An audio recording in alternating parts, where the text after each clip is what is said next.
My name is Rachel Carter, and I'm about to tell you how 4 words whispered in a hospital hallway destroyed 32 years of sisterhood. When my sister Vanessa leaned over our mother's deathbed and smugly whispered, "Mom always loved me more," I felt something cold settle in my chest. But it wasn't until I heard the will being read 3 days later that I realized just how deep that favoritism ran, and how far my family had gone to hide a secret that would rewrite everything I thought I knew about my place in the Carter family tree. Before we jump back in, tell us where you're tuning in from, and if this story touches you, make sure you're subscribed, because tomorrow I've saved something extra special for you. The morning it all started, I was sitting in the sterile waiting room of St. Catherine's Medical Center, clutching a paper cup of coffee that had long gone cold. Mom had been in surgery for 6 hours to remove what the doctors called an aggressive mass from her pancreas. The prognosis wasn't good. At 68, Eleanor Carter had always been the picture of health, hiking every weekend, tending to her prize-winning roses, volunteering at 3 different charities. The diagnosis had come out of nowhere, a routine checkup that turned into a nightmare of tests and second opinions. Vanessa arrived an hour after I did, her designer heels clicking against the linoleum floor like a metronome counting down to disaster. She looked perfect, as always. Her blonde hair was professionally styled despite the early hour, her makeup flawless, her navy suit probably cost more than I made in a month at the elementary school where I taught 4th grade. She'd driven up from her law firm in downtown Phoenix, taking time away from what she constantly reminded everyone was a very important case. "Any word?" she asked, not bothering with pleasantries. This was Vanessa's way, direct, efficient, slightly impatient with anyone who couldn't keep up with her pace. "Still in surgery," I replied, gesturing to the red light above the OR doors. "Dr. Morrison said it could take up to 8 hours. She sat down across from me, immediately pulling out her phone and diving into what I assumed were work emails. We waited in silence, the kind of uncomfortable quiet that had defined most of our interactions for the past decade. It wasn't that we actively disliked each other, but we'd grown into such different women that finding common ground required effort neither of us seemed willing to invest. Vanessa was 2 years older and had never let me forget it. Growing up, she'd been the golden child, valedictorian, student council president, full scholarship to Stanford Law. I'd been the quiet one, preferring books to parties, choosing a state school and a career that prioritized service over salary. Mom had always insisted she was proud of both of us, but the evidence suggested otherwise. Vanessa's achievements were framed and displayed throughout Mom's house. My teaching awards and the letters from grateful parents were tucked away in a drawer somewhere, acknowledged but not celebrated. When Dr. Morrison finally emerged, his expression told us everything before he spoke a single word. The surgery had gone as well as could be expected, but the cancer had spread more extensively than the scans had shown. 6 months, maybe 8, if she responded well to treatment. The words hit like physical blows, each one more devastating than the last. Mom spent the next 2 weeks in the hospital, and I spent most of those days at her bedside. I'd taken a leave of absence from school, something that would hurt me financially but felt like the only choice I could live with. Vanessa visited when she could, usually in the evenings after her court appearances, always impeccably dressed and perpetually checking her phone. It was during one of those evening visits that I first noticed something odd. I'd stepped out to grab dinner from the cafeteria, and when I returned, Mom and Vanessa were having what looked like an intense conversation. They stopped talking the moment they saw me, and Mom's expression shifted from serious to overly bright in a way that felt forced. "Rachel, sweetheart," Mom said, her voice carrying that artificial cheer sick people use when they're trying to convince everyone they're fine. "Vanessa was just telling me about her latest case. Very exciting stuff." But Vanessa wasn't looking excited. She was looking uncomfortable, almost guilty, her manicured fingers fidgeting with the strap of her purse. When she left that night, she kissed Mom's forehead and whispered something I couldn't quite catch. Whatever it was made Mom's eyes fill with tears. Over the following days, I began to notice a pattern. Whenever I arrived at the hospital, Mom and Vanessa would be deep in conversation that immediately ceased when I walked in. They'd both smile at me, ask about my day, deflect any questions about what they'd been discussing. It felt like walking into a room where everyone had been talking about you, except this was my mother and sister, not high school classmates. The dynamic continued when Mom came home for what we all knew would be her final weeks. I'd moved into her house to help with her care, sleeping in my childhood bedroom, with its faded purple walls and posters of horses I'd loved at 14. Vanessa came by every evening after work, and those mysterious conversations resumed, always in Mom's bedroom with the door closed, always ending abruptly if I knocked or called out. I tried asking Mom directly what they talked about, but she'd just pat my hand and say they were discussing legal matters, boring stuff about wills and estates that wouldn't interest me. When I asked Vanessa, she gave me the same explanation, though she couldn't quite meet my eyes when she said it. The final week was the hardest. Mom was on hospice care, drifting in and out of consciousness, her once vibrant personality reduced to whispered words and labored breathing. I barely left her side, reading aloud from her favorite novels, playing the classical music she'd always loved, holding her hand through the long, dark hours, when sleep felt impossible. Vanessa maintained her evening schedule, arriving each day at 6 sharp with flowers or magazines Mom was too weak to enjoy. But on that last night, she stayed later than usual. I dozed off in the chair beside Mom's bed when I heard voices. Vanessa's sharp whisper and Mom's weaker response. "You promise me," Vanessa was saying. "Promise me you'll take care of everything like we discussed." "I promise," Mom whispered back. "She'll never have to know. It's better this way." "I love you, Mom," Vanessa said, and I could hear tears in her voice. "I love you so much." "I know, sweetheart. I've always known. You're my good girl, my responsible one." I kept my eyes closed, pretending to sleep, but something about the conversation sent ice through my veins. There was an intimacy to it that felt exclusive, a bond I'd never quite been part of, despite living in this house for weeks, despite being the daughter who'd sacrificed her job and her life to be here. Mom died 3 hours later, just as the sun was beginning to rise over the Sonoran desert. Her last words were so soft I had to lean close to hear them. "Take care of each other." But she was looking at Vanessa when she said it, not me. The funeral was everything Mom would have wanted. Elegant, understated, filled with the dozens of people whose lives she'd touched through her volunteer work and community involvement. Vanessa delivered the eulogy, speaking eloquently about Mom's strength, her generosity, her unwavering dedication to family.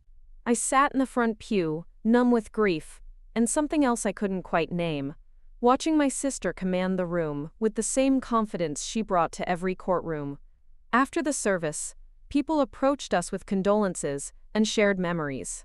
I noticed how many of them seemed to know Vanessa better than they knew me, despite the fact that I'd lived in the same city as Mom for my entire adult life, while Vanessa had only moved back to Arizona 2 years ago. They spoke of her visits with Mom, their lunch dates, shopping trips I'd never heard about. "Your mother was so proud of Vanessa's success," one of Mom's neighbors told me. Preparing and narrating this story took us a lot of time. So if you are enjoying it, subscribe to our channel. It means a lot to us. Now, back to the story. Was always showing us articles about her cases in the newspaper. Such an accomplished young woman. Another friend from Mom's book club pulled me aside. "Eleanor talked about you, too, of course," she said, though something in her tone suggested this was more courtesy than truth. "She worried about you, though. Living alone. That teaching salary. She used to say she hoped you'd find someone to take care of you." The words stung more than they should have. I'd built a life I was proud of, touching young minds, making a difference in my community, maintaining friendships that went back decades. But apparently Mom had seen it as something lacking, something requiring rescue. The will reading was scheduled for the following Monday at the offices of Porter Steinberg & Associates, Mom's law firm. I'd expected it to be straightforward. The house, her savings, her jewelry divided between Vanessa and me, probably with some charitable donations mixed in. Mom had always been fair, sometimes to a fault, ensuring that neither of her daughters felt favored or forgotten. I arrived at the law office 10 minutes early, dressed in the black dress I'd worn to the funeral, my hair pulled back in a simple ponytail. The receptionist offered me coffee and led me to a conference room with floor-to-ceiling windows overlooking the city. Vanessa was already there, looking as polished as ever in a charcoal gray suit, her hands folded neatly on the mahogany table. "Rachel," she said, offering a tight smile, "how are you holding up?" "Surviving," I replied, taking the seat across from her. "You?" "The same." She paused, then added, "I know this has been hard on you, being at the house all this time. I want you to know I appreciate everything you did for Mom." There was something in her tone, a formality that felt rehearsed. Before I could respond, Harold Porter entered the room. He'd been Mom's attorney for over 20 years, a distinguished man in his 70s with silver hair and kind eyes that had seen too many family dramas play out around conference tables like this one. "Ladies," he said, settling into his chair and opening a thick manila folder. "First, let me express my condolences again. Your mother was a remarkable woman, and I considered her a friend as well as a client." He pulled out a document thick enough to require a clip to hold it together. Eleanor was very thorough in her planning. She updated this will just 3 months ago, actually, which shows how carefully she considered every provision. 3 months ago.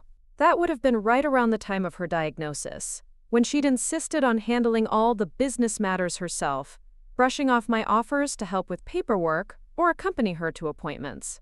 Harold cleared his throat and began reading in the formal tone lawyers use for such occasions. The first several paragraphs were standard legal language, establishing Mom's sound mind and clear intentions. Then came the specific bequests. "To my daughter Rachel Carter, I leave the sum of $50,000, my collection of first edition novels, and my grandmother's pearl necklace, which she has always admired." $50,000 was generous, more than I'd expected, and the books and necklace held sentimental value that meant more to me than money.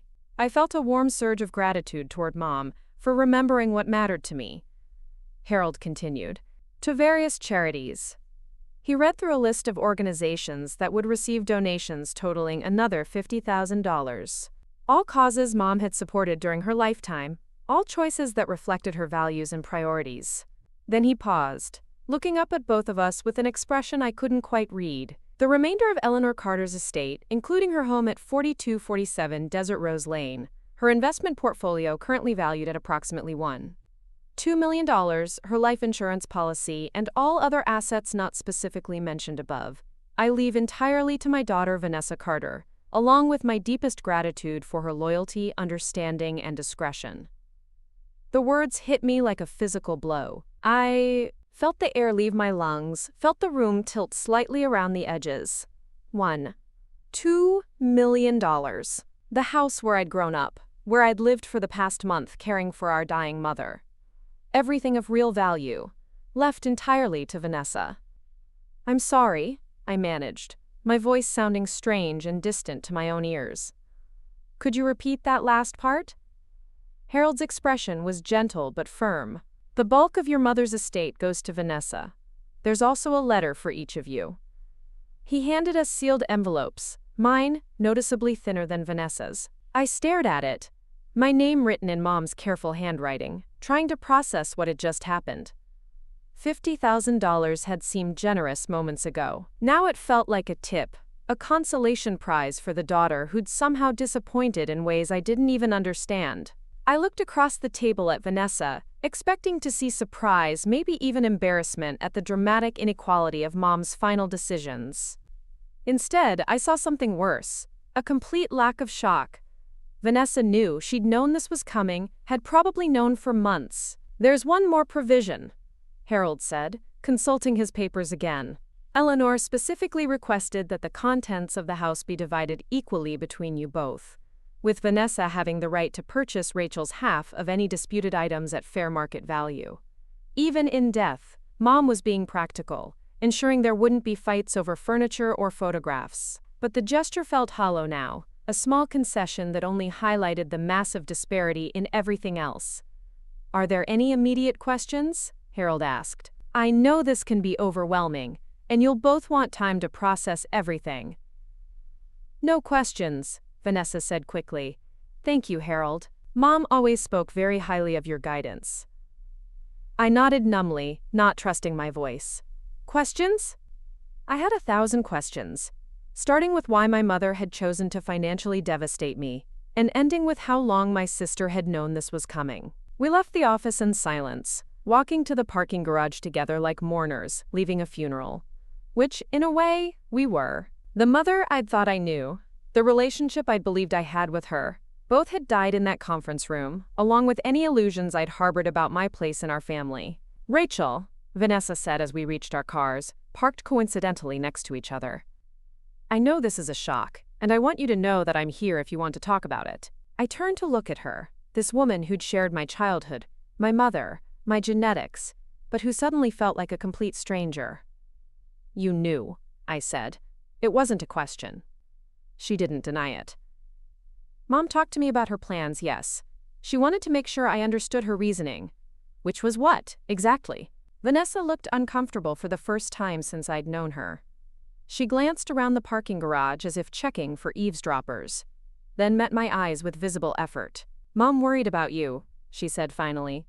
Your finances, your future. She felt like giving you everything would enable you to continue making choices that weren't in your best interest. She thought a smaller inheritance would motivate you to be more ambitious, more responsible.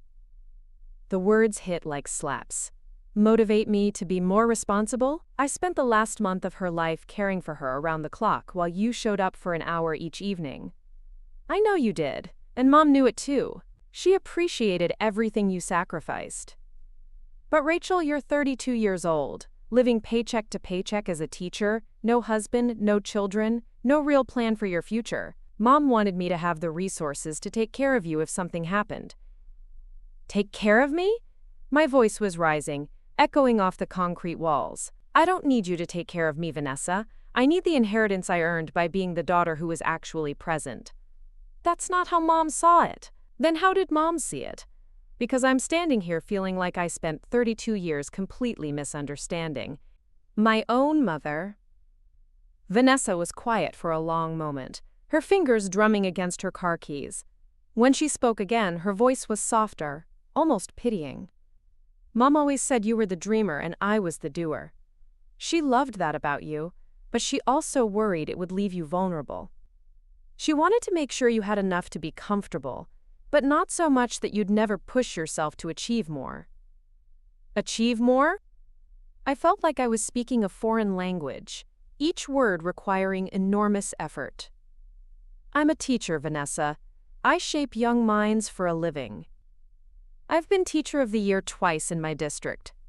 I volunteer at literacy programs and coach girls, soccer, and mentor kids whose parents don't speak English.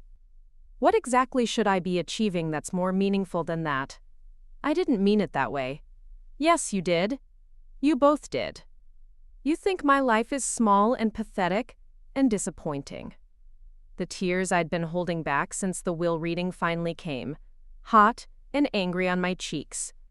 You think I need to be managed and motivated like a child. Rachel, please. Let's go somewhere and talk about this properly. You're upset, and rightfully so, but we're family. We'll figure this out. Family. I laughed, the sound bitter even to my own ears. If we were family, you would have warned me. If we were family, you would have fought for me when Mom was making these decisions. If we were family, you wouldn't be standing here trying to justify why our mother thought so little of me, that she left me what amounts to pocket change. I got into my car before Vanessa could respond, my hands shaking so badly I could barely get the key in the ignition. In my rearview mirror, I could see her standing beside her pristine BMW, watching me leave with an expression I couldn't interpret and didn't want to understand. I drove aimlessly for hours, crying through the suburbs of Phoenix, past the mall where Vanessa and I had shopped for prom dresses, past the high school where I'd graduated salutatorian to her valedictorian, past the park where we'd played as children, back when I'd still believed we were equally loved. Eventually, I found myself at Mom's house, Vanessa's house now. I sat in the driveway, looking at the desert landscaping Mom had spent years perfecting, the front porch where she'd read every morning with her coffee, the bedroom window where I'd watched her take her final breaths just days ago. My phone had been buzzing with texts from Vanessa, but I hadn't looked at them. Now, sitting in the gathering dusk, I finally opened her messages. I know you're hurt, and I don't blame you. Please call me when you're ready to talk. Mom loved you, Rachel. This doesn't change that. I have Mom's letter for you if you want to read it. Maybe it will help you understand. The letter. In all the shock and hurt, I'd forgotten about the sealed envelope Harold had given me. I'd left it on the conference table in my rush to escape the suffocating reality of that room. But Vanessa had taken it, apparently, adding one more small kindness to a day that had stripped away every assumption I'd held about my place in the world. I texted her back, "Can you bring the letter to me? I'm at Mom's house." Her response came within minutes. "On my way." 20 minutes later, Vanessa pulled into the driveway behind me. She walked over to my car and tapped on the passenger window. I unlocked the doors and she slid in beside me, holding out the envelope with my name written in Mom's familiar handwriting. "I haven't read it," she said quietly, "but I hope it helps." I tore open the envelope with shaking fingers. Inside was a single sheet of Mom's personal stationery, the kind with her initials embossed at the top, and a separate smaller envelope marked, "For Rachel's eyes only." The letter was brief. "My dearest Rachel, if you are reading this, then Harold has shared my final wishes with you, and I imagine you are feeling hurt and confused. I need you to know that every decision I made was born from love, even if it doesn't feel that way right now. You have always been my sensitive child, my gentle soul, the daughter who sees beauty in everyday moments and finds joy in simple pleasures. These are gifts, sweetheart, but they can also be vulnerabilities in a world that doesn't always reward kindness. Vanessa has always been driven by ambition, by the need to achieve and excel. She doesn't need my money to succeed, she's already proven that. But she does need the security that comes with knowing she can take care of the people she loves, including you. I've watched you struggle financially, seen you choose noble work over profitable work, witnessed you put others' needs before your own time and again. I admire these choices, but I also worry about them. The inheritance I've left you will provide comfort without enabling complacency. The inheritance I've left Vanessa will ensure she has the resources to help you if life becomes overwhelming. I know this arrangement will hurt you initially, and I'm sorry for that pain. But I believe that in time, you'll understand that love sometimes requires difficult decisions. Your sister loves you more than you know, and she has promised me she will always be there for you. The smaller envelope contains something I hope will help you understand the depth of my love for you, even when my actions suggest otherwise. You are precious to me, Rachel. You always have been. All my love, Mom. I read the letter twice, then 3 times, each pass making me angrier rather than comforted. Even in death, Mom was patronizing me, treating me like a child who needed to be managed, rather than an adult who deserved respect. The suggestion that Vanessa should take care of me financially was particularly galling, turning my sister into my benefactor and me into a charity case. I opened the smaller envelope and found a photograph I'd never seen before. It showed Mom in a hospital bed, holding a newborn baby. Me, presumably, based on the date written on the back. But Mom looked exhausted, in a way that went beyond normal post-delivery fatigue. Her face was pale, almost gray, and her eyes held a haunted quality that spoke to some kind of trauma. "Do you know what this is about?" I asked Vanessa, showing her the photo. She glanced at it and nodded slowly. "Mom had a very difficult delivery with you. She almost died, actually. Severe hemorrhaging, emergency surgery, touch and go for several days. She told me it was the most terrifying experience of her life. She never mentioned that to me. She didn't like talking about it. But she said holding you for the first time made all the pain worth it." Vanessa paused, seeming to choose her words carefully. "Rachel, I think Mom's decisions came from a place of protection, not rejection. She almost lost you before she ever really had you. Maybe that made her overly cautious about your well-being." I stared at the photograph, trying to reconcile this new information with the narrative I'd constructed about my mother's favoritism. But even if her motivations were protective rather than dismissive, The result was the same. I'd been judged and found wanting, deemed incapable of managing my own life and finances. "What did she mean when she wrote that you love me more than I know?" I asked. Vanessa was quiet for so long I thought she wasn't going to answer. When she finally spoke, her voice was barely above a whisper. "I've been looking out for you your whole life, Rachel, in ways you never realized." "What does that mean? Do you remember when you were applying to colleges and you got that scholarship to state?" I nodded. It had been a partial academic scholarship that had made college affordable for our middle-class family. That wasn't just academic merit. I wrote a letter of recommendation for you, pretending to be your volunteer coordinator at the Literacy Center. I also may have embellished some of your accomplishments. I stared at her. "You what?" "And when you were struggling to find a teaching position after graduation, I had a friend whose father was on the school board put in a good word for you. Vanessa. And last year, when you were worried about your rent increase and didn't know if you could afford to stay in your apartment, I anonymously paid the difference to your landlord for 6 months." The world seemed to tilt around me. "You've been secretly managing my life?" "I've been helping you succeed," she corrected. "Because I love you and because I could see that you were too proud to ask for help when you needed it." "How could you do that without telling me?" "Because you would have refused the help, and then you would have been too embarrassed to accept it later. This way, you got the support you needed while maintaining your independence and dignity." I felt like I was drowning, gasping for air in a conversation that kept revealing new depths of deception.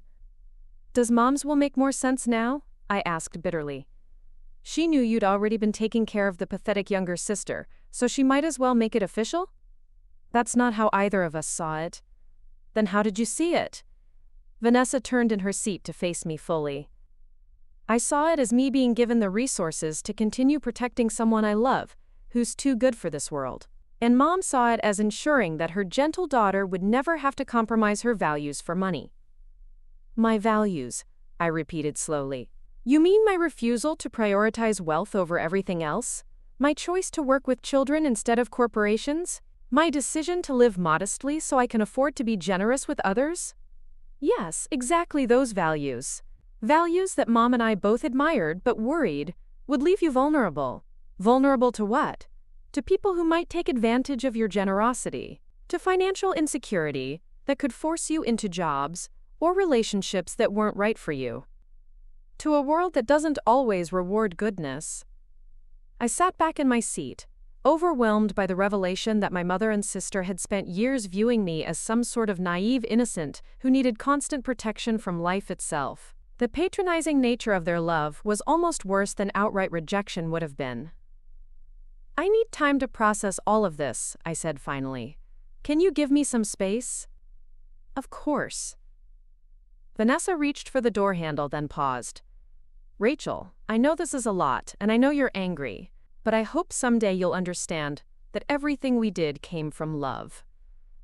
After she left, I sat alone in the driveway until the motion sensor lights came on, then went off again, then came on again when I finally moved to get out of the car.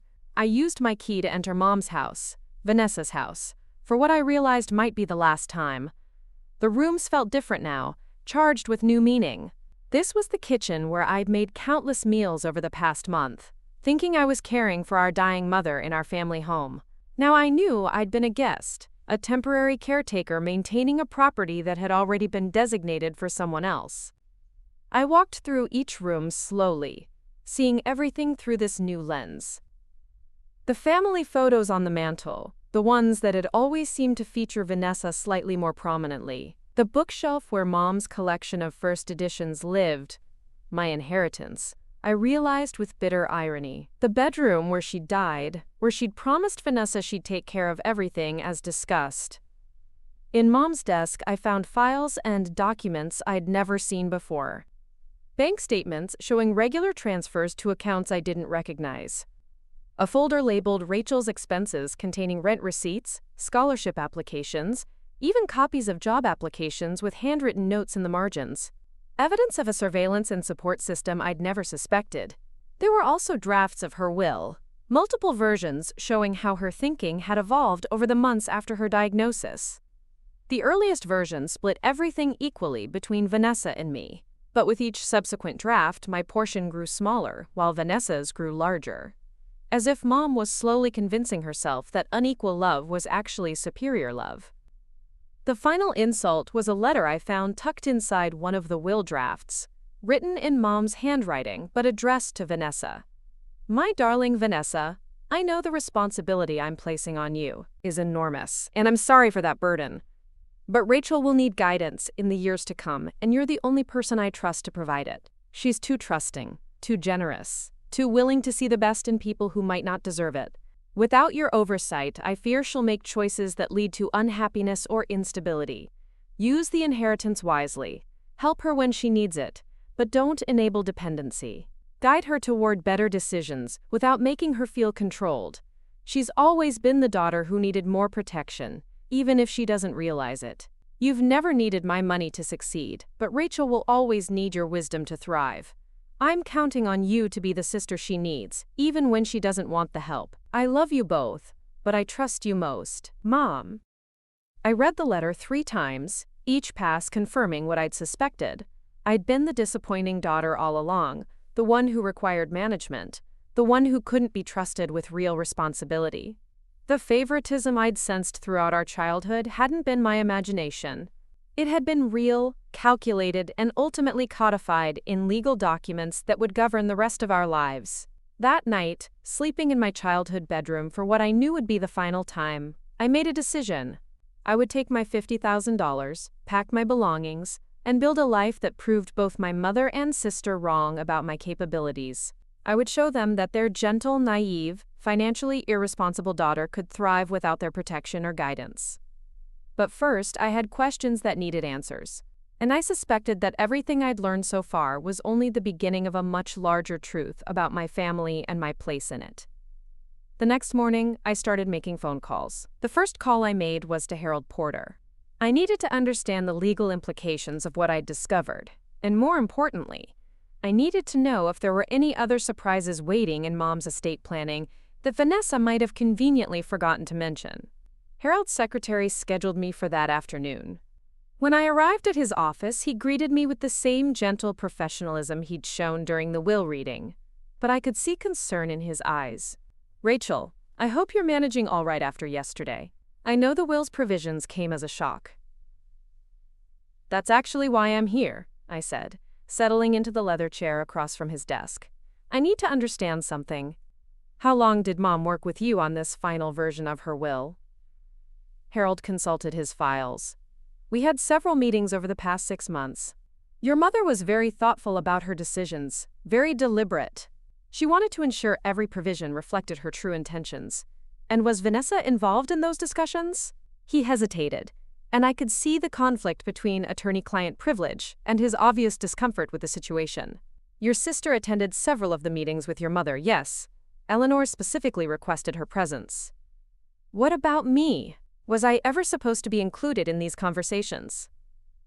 I did suggest to your mother that both daughters should be present for estate planning discussions. It's generally advisable for families to have open conversations about such matters. But Eleanor was adamant that she wanted to handle things privately. Privately with one daughter but not the other. Harold removed his glasses and cleaned them slowly, a gesture that seemed designed to give him time to consider his words. Rachel, I've been practicing estate law for 30 years.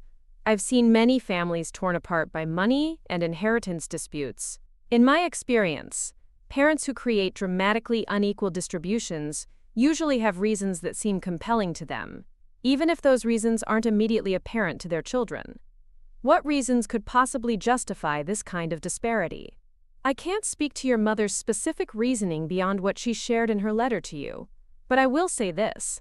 Eleanor spoke about you with tremendous love and pride. Whatever her motivations were, they weren't born from disappointment or disapproval. Then what were they born from? Harold was quiet for a long moment, clearly wrestling with how much he could ethically reveal. Finally he said, Your mother mentioned that she'd made some difficult decisions in the past that she felt required. Compensation.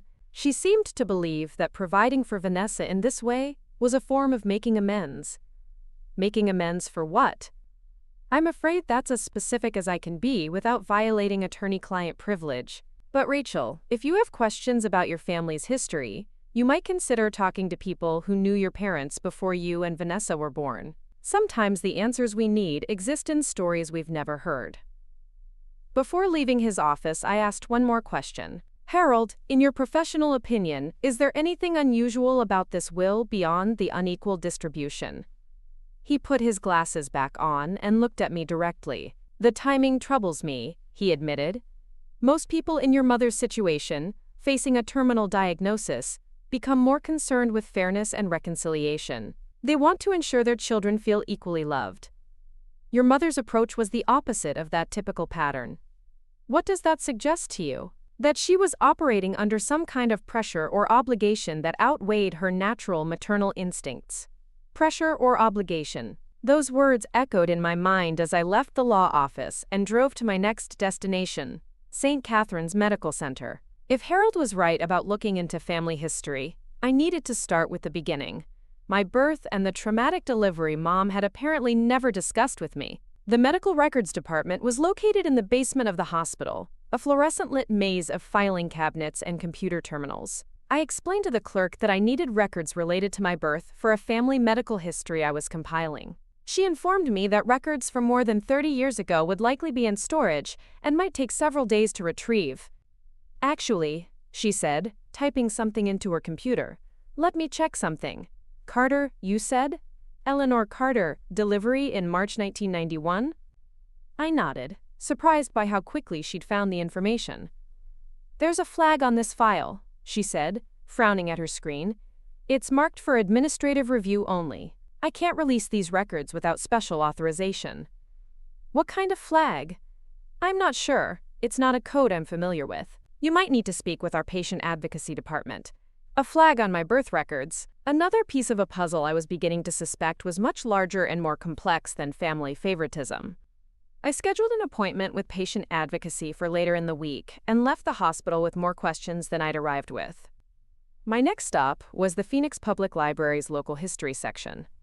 If I couldn't access my birth records immediately, I could at least research what life had been like for my parents in the early 1990s. Maybe there were newspaper articles, public records, or other documents that could provide context for Harold's cryptic comments about difficult decisions and making amends. The librarian, a woman named Mrs. Chen who looked like she'd been organizing information since the library's founding, was incredibly helpful. Within an hour, she'd helped me locate marriage announcements, property records, and even a few society page mentions of my parents during their early years in Phoenix. What I found painted a picture of a young couple very much in love and very much involved in their community. Dad had been an engineer for a construction company that built some of Phoenix's major developments. Mom had worked for a nonprofit that provided legal aid to low-income families before she became pregnant with Vanessa. They'd been married for 3 years before Vanessa was born, then had me 2 years later. But there was a gap in the public record around the time of my birth. Dad's company had been involved in a major lawsuit in 1991, something about construction defects in a housing development that had caused significant property damage. The case had been settled out of court, but several newspaper articles mentioned that employees of the company had been called to testify. Mrs. Chen, I said, is there any way to find out more details about this lawsuit? Court records, settlement documents, anything like that. Civil court records from that time period should be available at the county courthouse, she replied. Though if it was settled out of court, the details might be sealed. What about employment records? If my father worked for this company, would there be any way to find out what happened to him during this period? Mrs. Chen thought for a moment. You might try the state licensing board for engineers. They would have records of any disciplinary actions or changes in employment status. Also, the Better Business Bureau sometimes has historical complaint records that could provide context. I spent the rest of the afternoon gathering threads of information that didn't yet form a coherent picture. Dad's engineering license had been suspended for 6 months in 1991, then reinstated with a formal reprimand. Mom had left her job at the legal aid nonprofit around the same time and didn't return to work for several years. Their house had been refinanced twice during 1991, suggesting financial stress. By the time I left the library, the pieces were starting to suggest a family in crisis during the year I was born. But I still didn't understand how any of this connected to the will, or to Vanessa's privileged position in Mom's final decisions. That evening, I decided to approach the puzzle from a different angle. Instead of researching public records, I would talk to people who had actually known our family during those early years. The problem was that most of Mom's close friends from that time period had died or moved away.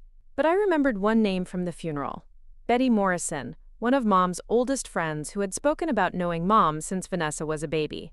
I found Betty's phone number in Mom's address book and called her that evening. She was delighted to hear from me and invited me over for coffee the next morning. Betty lived in a retirement community in Scottsdale, in a small apartment filled with photographs and mementos from a long life. She welcomed me with a hug and the kind of genuine warmth that made me understand why she and Mom had maintained their friendship for over 30 years. "Your mother was so proud of you girls," she said, bustling around her kitchenette to prepare coffee, though I always worried she put too much pressure on herself to be the perfect mother. "What do you mean by that?" Betty settled into her recliner, with a slight wince that spoke to arthritis and age. "Eleanor never quite forgave herself for the complications with your birth. She felt like she'd failed somehow, like she should have been stronger. Can you tell me what happened? Mom never talked about it with me." "Oh, honey, it was terrifying. You were 2 weeks overdue, and when labor finally started, everything went wrong. Placental abruption, massive bleeding, emergency surgery. They had to choose between saving you or saving her, and for a while it looked like they might lose both of you." I felt a chill run through me. "They had to choose?" "That's what your father told me later. The doctors said the bleeding was so severe that continuing the delivery might kill Eleanor, but performing an emergency cesarean might be too late to save you. It was every parent's worst nightmare." "What did they decide?" "Your father made the call to go ahead with the surgery. Save Eleanor first, then hope for the best with you. It turned out to be the right decision, obviously, but the guilt nearly destroyed both of them." "Guilt about what?" Betty looked at me with surprise. "About the fact that they chose to prioritize your mother's life over yours. About the fact that for those few minutes in the delivery room they were prepared to lose you to save her." The coffee in my hand suddenly felt too hot. I set the cup down carefully, trying to process what Betty had just told me. "They were prepared to let me die?" "Not let you die, sweetheart. But they were faced with an impossible choice.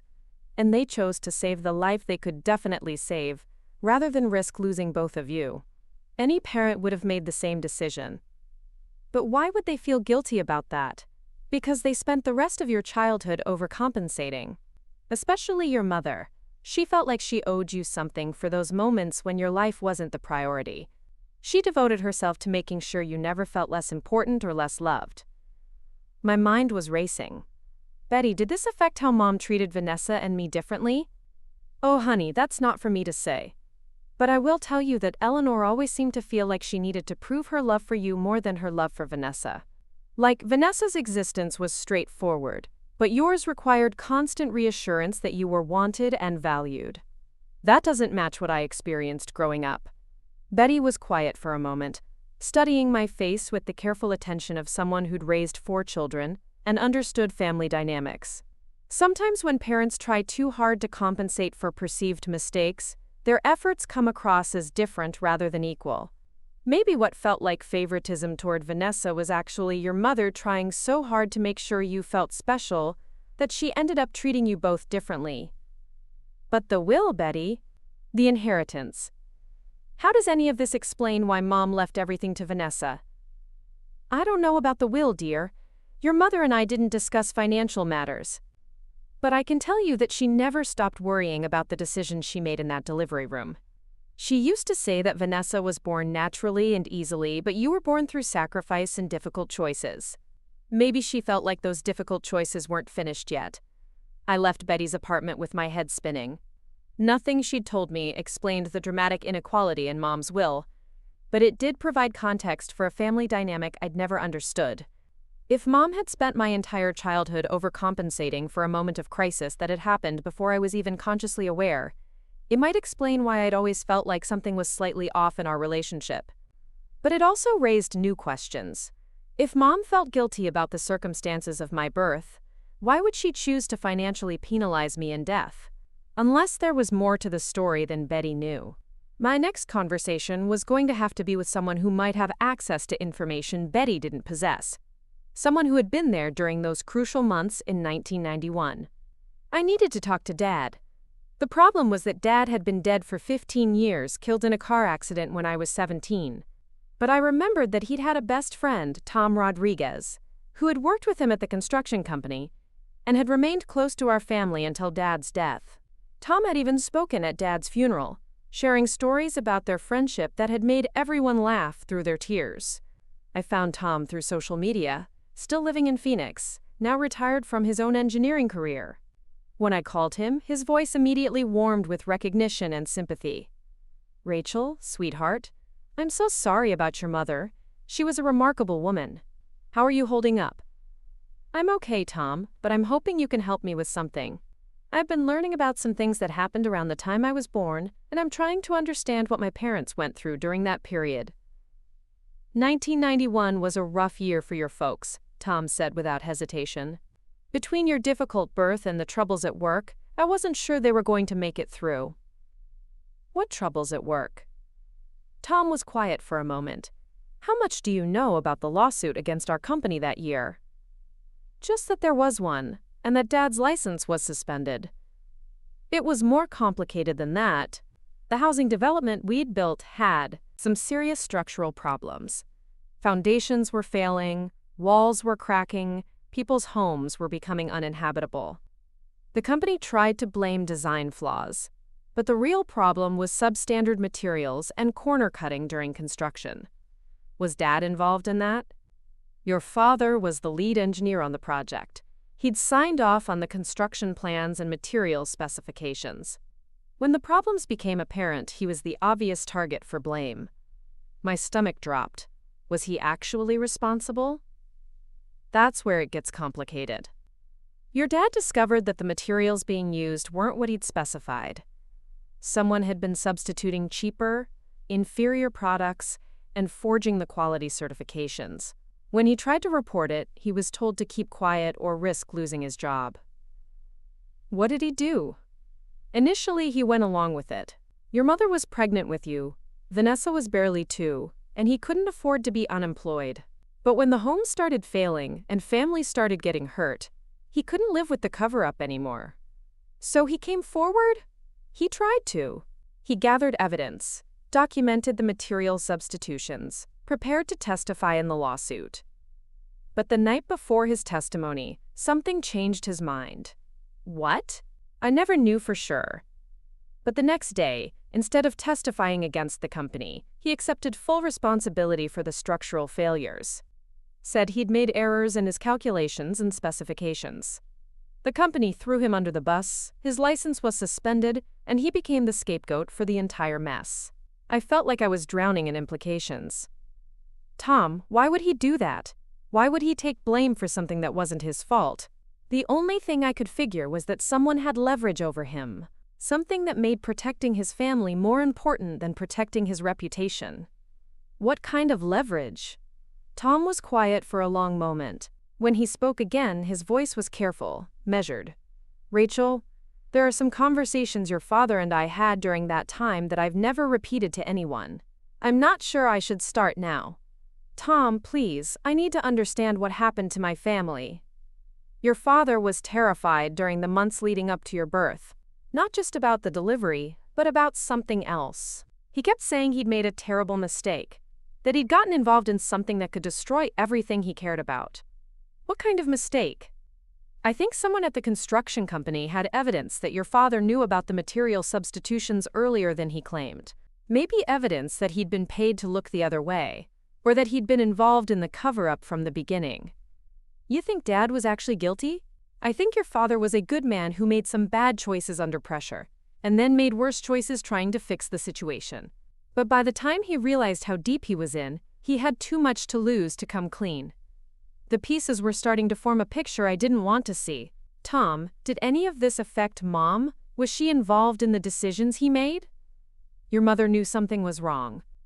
She kept asking questions about why he was working so late. why he was stressed all the time, why he seemed afraid.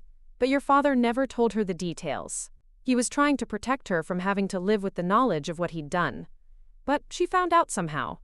I think so, yes. Around the time of the lawsuit settlement, your mother's behavior changed. She became much more protective of both you girls, much more controlling about the family's finances and decisions. Like she'd learned something that made her feel like she couldn't trust anyone, including your father, to make the right choices. Tom, do you think this has anything to do with Mom's will?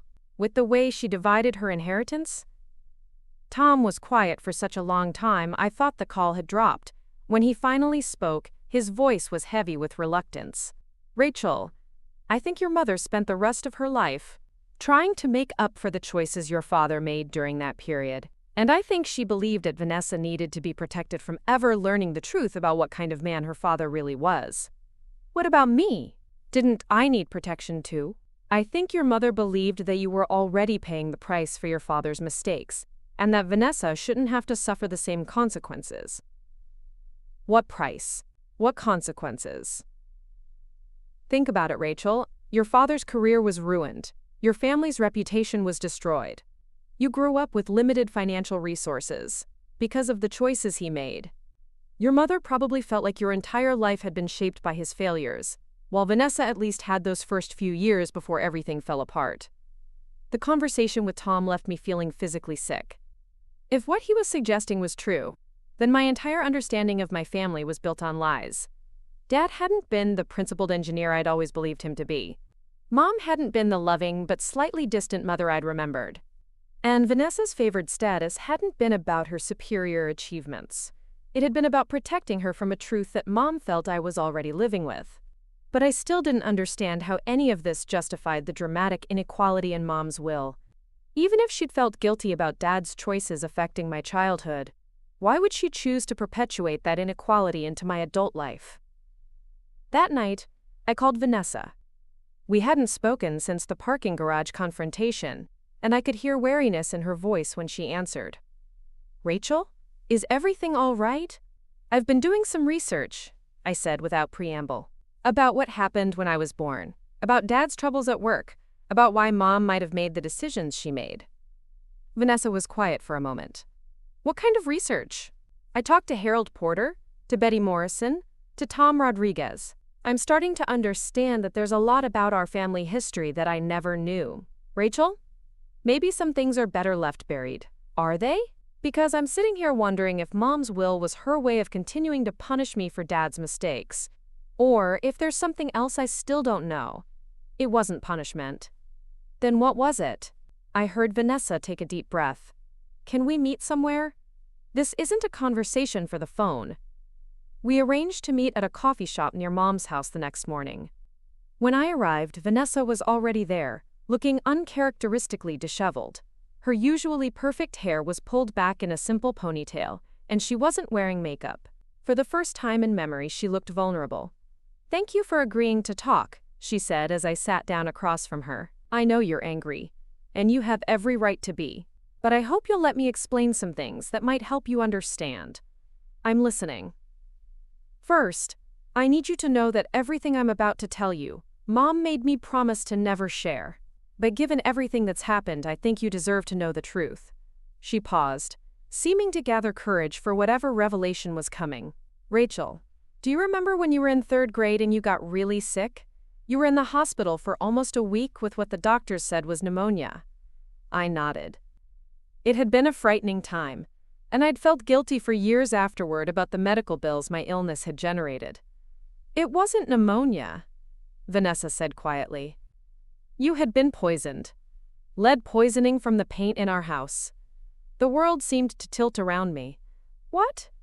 The house we were living in had been built by Dad's company, using the same substandard materials that caused problems in the other development. The paint had lead levels that were off the charts. You were exposed to it for over 2 years before anyone figured out what was making you sick. Why didn't anyone tell me?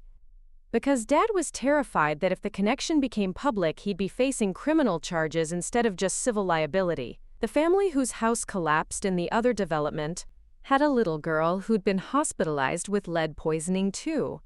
If anyone had connected the dots, he would have gone to prison. Yes. And Mom and Dad would have lost everything in lawsuits. We would have been destroyed financially and socially. You and I would have grown up in foster care because they wouldn't have been able to care for us. I stared at Vanessa, trying to process what she was telling me. So they covered it up? They moved us out of the house immediately, claimed your illness was pneumonia, and never told anyone about the lead exposure. But Mom lived in terror for years that someone would figure it out, that the medical records would somehow surface during the litigation. Vanessa, this still doesn't explain the will. Yes, it does. She reached across the table and took my hands, something she hadn't done since we were children. Rachel, you have permanent kidney damage from the lead poisoning. It's mild now, but it's progressive. In 10 or 15 years, you're going to need expensive medical care, possibly even dialysis or transplant surgery. The coffee shop seemed to fade around me. What? Mom knew because she'd been quietly monitoring your health through your primary care doctor for years. The blood work you thought was routine checkups was actually tracking the progression of kidney damage. I don't understand. My doctor never told me anything about kidney problems. Because Mom asked him not to. She didn't want you to spend your life worrying about something you couldn't prevent, something that was her and Dad's fault in the first place. She had no right to make that choice for me. She knew that. But she also knew that the guilt would destroy you, and she felt like you'd already suffered enough because of their mistakes. Vanessa squeezed my hands tighter. Rachel, the will wasn't about favoritism or disappointment. Mom left most of the inheritance to me because she knew I would use it to pay for your medical care when the time comes. She didn't trust you to accept help willingly, so she arranged for you to receive it indirectly. Through you. Through me. She made me promise that when your health starts declining, I'll cover all your expenses without making it feel like charity. She wanted to ensure you never had to choose between financial stability and medical treatment. I pulled my hands away from hers, feeling like the world had shifted on its axis once again. So I'm dying? You're not dying, but you will eventually need care that you won't be able to afford on a teacher's salary. Mom wanted to make sure that care would be available. Why didn't she just tell me the truth and leave instructions for how the money should be used? Because she knew you. She knew you'd refuse the inheritance if you understood it was compensation for your father's failures. She knew you'd try to manage your health problems alone, rather than accept help that came from guilt and obligation. I sat back in my chair, overwhelmed by the magnitude of what Vanessa was telling me. Every assumption I'd made about my family, every grievance I'd harbored about unfair treatment, every moment of feeling less loved or less valued, was being recontextualized by information that reframed my entire life story. How long have you known about this? Mom told me about the kidney damage 2 years ago, when she first updated her will. She told me about Dad's involvement in the lead poisoning when I was in college, because she wanted to make sure I understood why they'd made certain choices about where we lived and went to school. So you've known for over a decade that our father nearly killed me through his negligence, and you never thought I deserved to know that? I thought Mom should be the one to tell you if she ever decided you needed to know. It wasn't my secret to share. But it was my life, Vanessa. My health, my future, my right to make informed decisions about my own body and my own risks. I know. And I struggled with that for years. But I also watched Mom torture herself with guilt over choices she and Dad made. When they were young and scared and in over their heads, I didn't want to add to that burden by going against her wishes. We sat in silence for several minutes, both of us crying quietly in a public place, both of us trying to absorb the implications of secrets that had shaped our entire lives without our knowledge. There's more, Vanessa said finally, about the will, about Mom's specific instructions to me. More? She didn't just want me to pay for your medical care. She wanted me to make sure you never found out about the kidney damage unless it became absolutely necessary. She hoped that by the time you needed treatment, medical advances might have made it less serious or more easily treatable. She wanted you to lie to me forever, She wanted to protect you from spending potentially decades worrying about something you couldn't prevent. That wasn't her choice to make. No, it wasn't. And I've been wrestling with whether to honor her wishes or tell you the truth ever since she died. What made you decide to tell me now? Vanessa wiped her eyes with a napkin and looked directly at me, because I realized that continuing to lie to you was doing exactly what Mom and Dad did.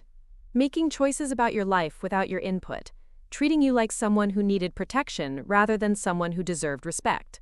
Thank you for that. Rachel, I need you to understand something else. I never wanted the inheritance.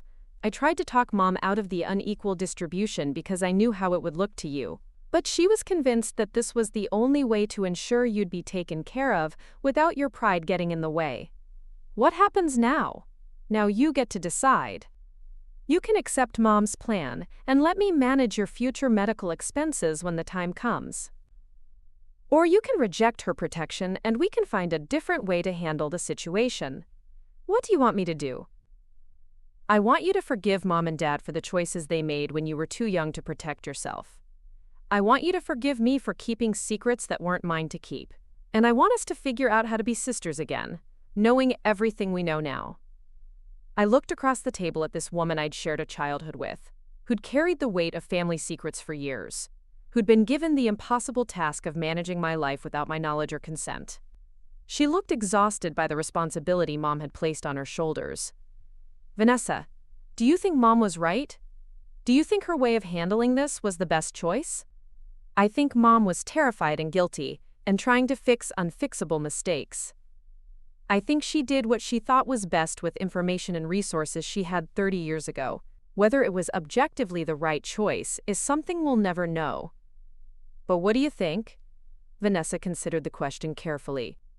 I think she should have told you the truth, and trusted you to make your own decisions about how to handle it. I think treating you like someone who needed constant protection did more harm than the original mistake ever could have. Even if it meant I'd spend years worrying about kidney failure? Even then, because at least you would have been living your real life instead of a version edited for your own protection. We finished our coffee in contemplative silence, both of us processing revelations that changed everything we thought we knew about our family. As we prepared to leave, I had one more question. Vanessa, if you'd been in Mom's position, what would you have done? I would have told you the truth and asked for your forgiveness. I would have trusted you to be strong enough to handle difficult information. And I would have let you decide how you wanted to use that knowledge to live your life. Even if it meant losing your relationship with me? Especially then, because a relationship built on lies isn't really a relationship at all. As we walked to our cars, I realized that for the first time in our adult lives, Vanessa and I were having an honest conversation. The secrets that had shaped our family were finally in the open, and while the truth was more complicated and painful than I'd expected, it was also liberating. But I still had decisions to make about how to move forward with this new understanding of my past and my future. The kidney damage, the inheritance, the web of choices and consequences that connected my birth to my father's mistakes to my mother's guilt. All of it required careful consideration. That night, I made an appointment with my primary care doctor to discuss my kidney function and to understand exactly what my prognosis looked like. If I was going to make informed decisions about my life, I needed complete information about my health, not filtered through my mother's fears and my sister's reluctant guardianship. I also called Harold Porter and asked to schedule another meeting. There were still legal questions about the will, about my options for challenging the distribution, or creating alternative arrangements that might honor Mom's intentions while giving me more agency in my own life. Most importantly, I needed to figure out what kind of relationship I wanted to have with Vanessa going forward. The secrets were out, but the damage caused by years of unequal treatment and hidden information wouldn't disappear overnight. As I fell asleep that night, I found myself thinking about the little girl I'd been, poisoned by lead paint in a house built by her father's compromised company, protected by lies told with good intentions, loved in ways that felt like favoritism but were actually attempts at compensation. That little girl deserved better than the secrets that had shaped her life. And the adult I'd become deserved the chance to make her own choices about how to move forward, armed with truth rather than protected by deception. 6 months later, I stood in the kitchen of my new apartment, preparing dinner for Vanessa and her boyfriend James. The space was smaller than Mom's house but felt more honest, decorated with things I'd chosen rather than inherited assumptions about who I was supposed to be. The medical appointment had confirmed what Vanessa had told me: stage 2 chronic kidney disease, likely 15 to 20 years before I'd need dialysis, possibly longer with proper management.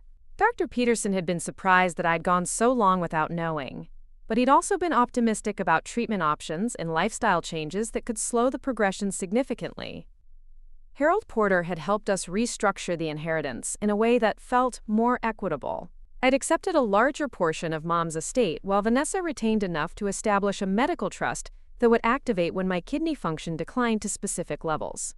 The arrangement gave me agency while honoring Mom's intentions to ensure my future care would be covered. More importantly, it had allowed us to rebuild our relationship on a foundation of honesty rather than protective deception. "Something smells incredible," Vanessa said, arriving with a bottle of wine and her usual punctuality.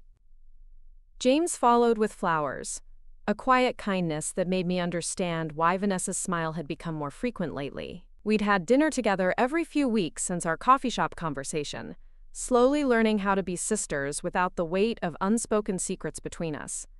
It wasn't always easy. 30 years of misunderstanding doesn't disappear overnight, but we were making progress. "How are you feeling about the kidney specialist appointment next week?" she asked, helping me set the table.